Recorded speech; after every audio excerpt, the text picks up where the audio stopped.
கண்ணும் எழுத்தும் கண் எனத்தகும் கொன்றே வேண்டல். கற்கை நன்றே கற்கை நன்றே பிச்சை புகிலும் கற்கை நன்று என்கிறது நருந்தொகை. பிச்சை எடுத்தாவது படி என்பதுதான் பொருள். கொடுத்தாலும் நிறைவின்றி குறையாது என்கிறது விவேக சிந்தாமணி. கொடுத்தாலும் கல்வி பெருகும் அரும்பரிசு பிள்ளைக்கு 1000 ஈடலினும் பெரும்பரிசு கல்வி என பேசு. உங்கள் குழந்தைக்கு எத்தனை விலை உயர்ந்த பரிசுகள் கொடுத்தாலும் பெரிய பரிசு கல்விதான். அந்த கல்வியை கொடுக்கும் ஆசிரியர் அவர்தான் எனது விருப்பம். நான் ஆசிரியரானால் முழு சமுதாயத்தில் சமத்துவத்தை கொடுப்பேன். தனித்திறமையை கண்டறிந்து மாணவர்களுக்கு தன்னம்பிக்கை அளிப்பேன். படிக்காமல் அவர் ஜெயித்தார் இவர் ஜெயித்தார் என்று 10 பேரை கூறுவார்கள். ஆனால் அவர்களால் 11வது ஆளை ஒருவரை கூட கூற முடியாது.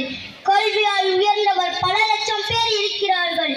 ஆகவே நான் உங்கள் செவிக்கு கொடுத்த சிறுவிருந்து உங்கள் மூளையில் அமர்ந்து கல்வியால் உயர்ந்து வாழ்வோம் அனைவரும் சிறந்து.